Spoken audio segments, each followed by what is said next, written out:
Well, hello. We are back. Yes. Glad to be here one more time for the Roadmap to Marriage podcast, where we are giving you the tools to attract, date, marry, and most importantly, keep a godly man. I think keeps important.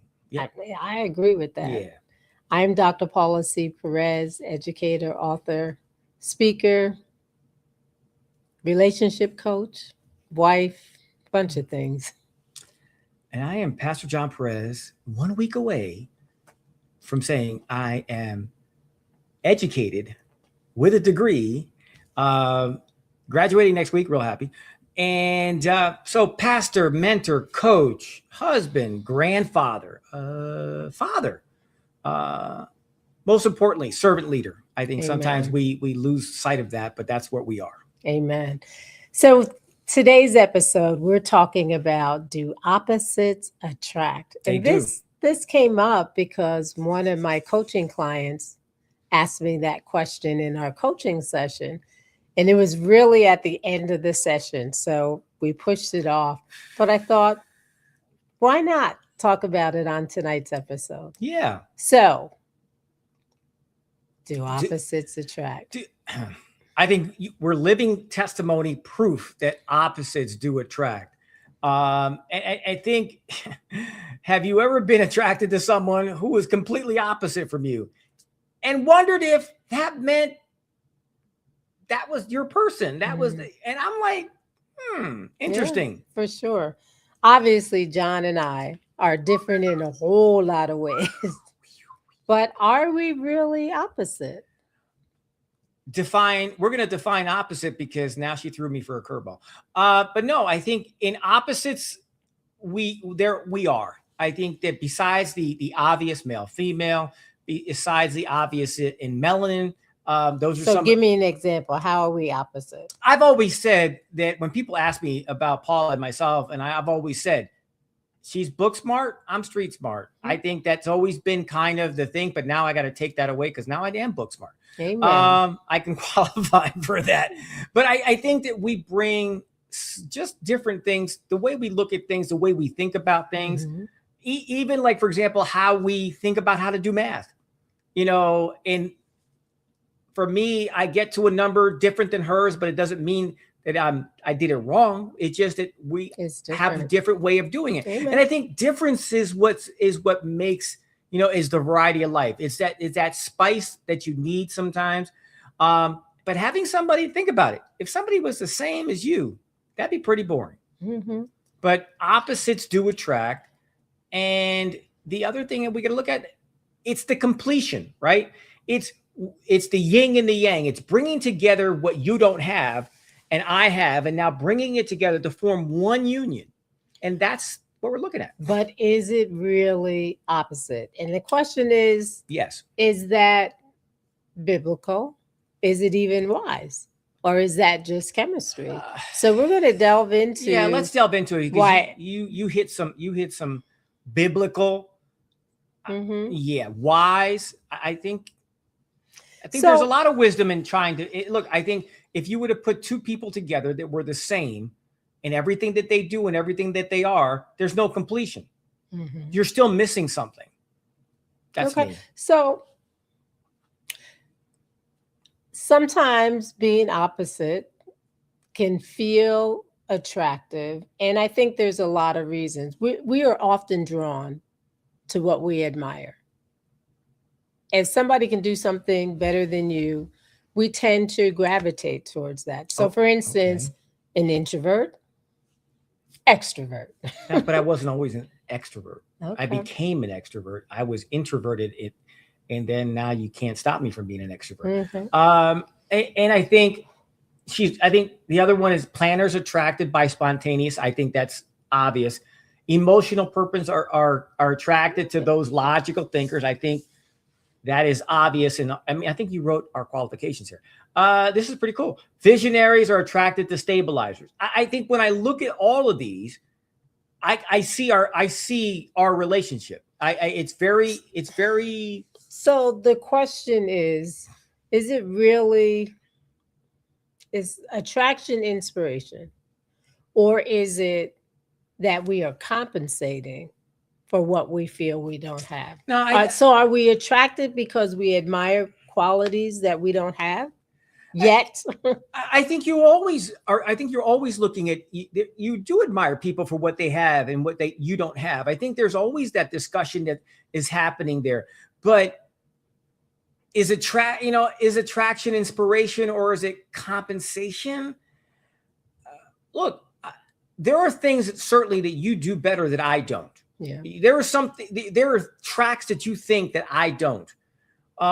You have a way of getting to the problem that I don't. So I think that, yeah, I mean, wherever I tend to be weak, you're strong, or vice versa. So there is the complement. There is the completion. There is the opposite. So I think that maybe opposite is not the word. Maybe is that where you're, I think we just need to think about it from different vantage points, because I think a lot of times women in particular, because we tend to be more emotionally driven. I've seen sometimes we can see excitement, you're excited about this relationship, but you view that as compatibility, or the guy seems really mysterious. And you can think that, yeah, that's a sign of maturity, which, or maybe you feel some chemistry and you confuse that with their character. And we can get into a whole lot of issues. So the question becomes, am I attracted to this person because they're healthy, or is it because they feel familiar?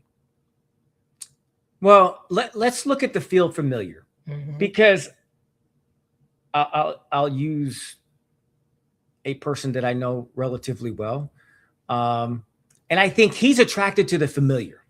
Okay. And I think I've seen this in more than one occasion. That dynamic play out. Absolutely. He is attracted to the familiar. Yep. It has not happened once. It has not happened twice. I would say in the last, let's say safely, 10 years, I have seen this individual 3 times, 4 times, more than I care to count, attracted to the familiar. Right. And I think that is, he has not broken that chain. And a lot of times I think that happens to us when we are not dating from a place of being whole, of being healed. And we tend to, and I think part of it is also God's doing, trying to wake us up and to use those individuals to help us snap out of it and to grow. I know that there are times when differences can actually strengthen a marriage. No, and differences do. I think differences should strengthen a marriage. I mean, and if they don't, then that's another conversation. Exactly. But for example, going back to this individual we both know, I would say watching this person for the last 10 years, I have seen him fall into the same holes and then come to the realization after the ether wears off that he's in the same, it's basically Groundhog Day all over again for him. Right. And it's going to that experiential kind of emotional feeling and then saying, oh my God, I just fell on the same landmine that I've fell on before. And until he comes to a realization that that's bad for me mentally, physically, and emotionally, he'll never realign himself with someone that is truly there to lift him up, not take him down. So differences obviously then can create growth. Oh, absolutely. But this is if we are misaligned, this creates the struggle. That's it. And that's when you create the struggle, then resentment comes in, then unhappiness comes in, then anger comes in, and then that misalignment turns into a whole bunch of other stuff that you are now going to have to deal with. Very true. Very true. But I think as we're talking to people that we coach, I think it's important that we help them to focus on what actually matters more than opposites. Right. And I think the alignment, look, we will always say that the first alignment is shared faith. Exactly. I think that's always going to be, we hear it quoted so many times. Amos 3:3. Can two walk together unless they are agreed? Exactly. They cannot. Yeah. That's look, it's not in any relationship you want to use, whether it be business, whether it be emotional, whatever it is, marriage, unless you are walking agreed in this particular area, you will have a difficult time. So the questions you need to be asking are, first of all, is that person pursuing Christ? Are you pursuing Christ together? Do you agree on core convictions? And if you are misaligned, run. It's not worth it. No, and yeah, and please don't make the mistake. Oh, they'll be saved someday. Exactly. I'll help them get saved one day. You know what's going to happen? They're going to be stronger than you in the area that you think that you're the strongest, and then you're going to fall. Because I've seen it happen too many times. But shared vision. And I think this is where you really got to chart this, and you really got to have the right questions to ask. Before yes. You say I do. Before you say I do, because once you did, it's over. I think what's your expectation as far as what a marriage is? Yes. What does it come around? What do you think about children, family? How many? How many? Are you older and you saying, yeah, I'm out of that phase and I'm good? Or, hey, I still want, and maybe I'm looking at adoption. All of these things come into play. How do you feel about ministry? Maybe you never desired to be in a ministry role with your husband, but did you talk about that before? And are you happy just being the lay leaders that you are or would like to be? You don't have any aspirations of any higher office than just being a servant leader. And that is perfectly fine. It is. And people have done extremely well in assuming the office of servant leader. Exactly. And do you share your vision when it comes to the type of lifestyle that you want to live out? Correct. Ours is that we are aspiring, and we are tired of coach. And that's for sure. And we'd like to move on up to business class, and then from there, sky's the limit. But hey, that's our lifestyle. It has certainly changed. For me, I was happy just being anywhere on the plane. Now I want to get to the front of the bus. Exactly. And not only that, I think we also have to have some values that we share. Do you both value integrity? Are you both generous? That can be a major problem if one person's a giver and the other person isn't. I think this is when you've got to talk about sexual boundaries. Exactly. I'd rather you address it now before the lights go off or on, or the clothes go off or on, however you're going to deem that day, that evening, that morning. However, what are the boundaries? What is acceptable? What is not acceptable? Yes. And I think so often is that, look, we have seen movies, we have read books, and now you're there and no one's ever addressed it. Yeah. And I think, look, there's some stuff that is really could be out of balance because of previous things. Exactly. Look, we're all adults here. Oral sex is off the table or stuff like that. And I think those are the things. Look, if you can hear it on the news, but you can't talk to your prospective spouse, then I think you need to get over the giddiness and really get down to issues. Yeah. And those are just a few examples. Correct. How do you feel about stewardship? What do you feel about service? Correct. Are you service oriented? You like to go and volunteer. You like to do or you those don't want any part of doing anything. Exactly. And another area, do you share values in terms of your emotional health? Have you learned how to resolve conflict? Do you have conflict resolution skills? Right. And then you've got to look at accountability. Yep. Here's another one that's big: self-awareness. And you all know, for anybody that's been following us, that's the first step in our 4-step framework. Correct. Self-love and self-awareness. Do you really know who you are? And you can stand on that. So many women in particular lose themselves when they get into a relationship. And I think this is because you've talked about it, but I think the self-awareness to say no. Yes. Exactly. The self-awareness to say no and to stand on no. Yep.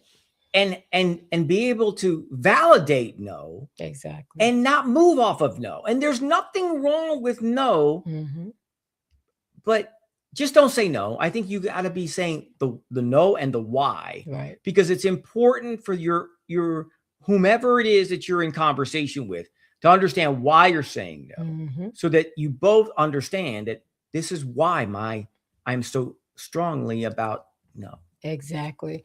And I think it's just important that we hold on to the fact that we obviously don't need someone that's exactly like us. I know. But we do need someone that is committed to growing with us. Yeah, and if you find that he wants, listen, let me put it this way. If you find that someone wants to keep you at home barefoot and pregnant, I think that went out with the Stone Age and the dinosaurs. They're trying to bring it back. But if they're trying, well, I shouldn't say that. There are people that are trying to bring that back. But if you're self-aware and very in tune about who you are and what you are, that's a no. And that's something that you're adamant about and say, look, thank you very much, but there's the door. Exactly. And I think also that many times people are calling red flags things that they should be closing the door to. They're seeing it as, oh, opposites attract. No, that's a bomb. It is not attraction when one of you communicates and the other one just disappears. No, and it's not when one serves God and the other one just tolerates faith. Exactly. Or one wants marriage and the other one avoids commitment. Correct. Yeah. Or one is emotionally available when the other person just shuts down. That is not opposites attract. Look, those are incompatibilities. If you've got to take a crowbar, if you got to use a crowbar to open somebody up, and you think, well, the Lord just gave me this as this is no, it's not. Right.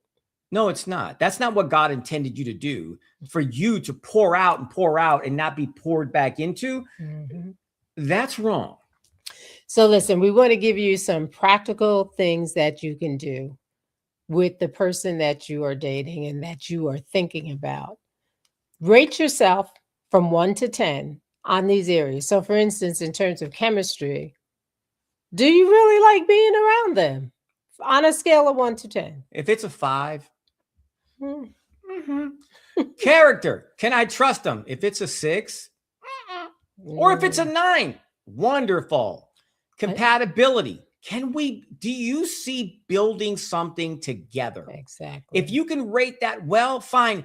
And again, if they're all coming up with 5s and 6s, then maybe you need to rethink. You need to recalibrate. And because when you are dating, it's as good as it gets. They're putting their best foot forward. Once you say, I do, the true personality comes up. You let your guard down. You start being your true self, your authentic self. And if you can't tolerate it before, believe me, after, it's really going to get under your skin. It'll be more than getting under your skin. So the question is, do you have similar callings? Are you moving in the same direction? We talked about the Amos verse that talks, how can you walk together unless you agree? So differences in a spouse definitely can be beautiful, but you need to contemplate, you need to think, you need to figure out what differences are going to become barriers. So we know that the top one is always going to be from a spiritual standpoint. Okay. That's an immediate barrier. What other barriers, as you talked in coaching, what other barriers have you talked about? Family situations can be an issue. Like? He doesn't get along with his mother. I'm laughing. That can create problems in your relationship. Or he's a mama's boy. Oh, Lord have mercy. I didn't want to bring up there, but you understand. So there's varying degrees, right? Correct. Either I don't get along with mommy, or I really am a mommy's boy. And what was that movie that was done? wasn't it? Failure to Launch. Is that the one? It was with the couples Kevin Hart was in. I think they were the one brother was a real mama's boy. Oh, anyway, I don't remember. I'll think of it now. Anyway. Meanwhile, back it was Steve Harvey's book that they did the movie on. Anyway, he's not that into you. I don't remember. If somebody knows, that's Steve Harvey's book. He's not that into you. It was whatever. I know they made. But anyway, meanwhile, back at the ranch, let's go.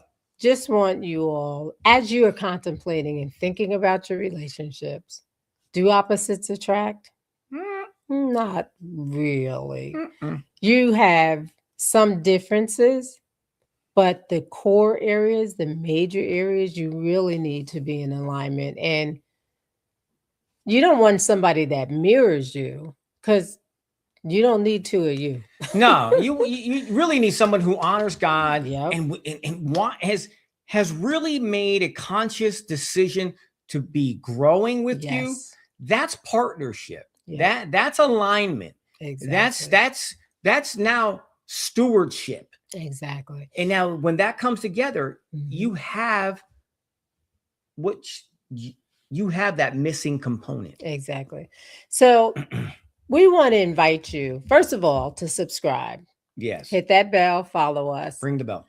But I also want you to take some time to look at your life, and women in particular. If you're single, we've created a quiz for you that's on our website, roadmaptomarriage.com/HB quiz. It means husband blocker, HB quiz. So roadmaptomarriage.com/HB quiz. Take that quiz. It's really quick, takes you about 2 minutes, but see what might be blocking you. And then I invite you to schedule a discovery call. It's free. You have nothing to lose. Yeah. And come and see what it is that is holding you back. And we'll map out a mini plan. And if it's a good fit, we'll work together. Yeah. So definitely come visit us. Make sure you subscribe, follow along. Instagram, we're at Roadmap to Marriage as well. So please connect with us. We'd love to see you. We love to work with you. Singles or couples, either one. We'd love for you to join us. Yeah. So we'll be gone next week because actually, no, we will have an episode. We'll air another episode. But as he said, we have graduation ceremony next week. So we're so happy to do that. But we will see you real soon. And connect with us. Take care.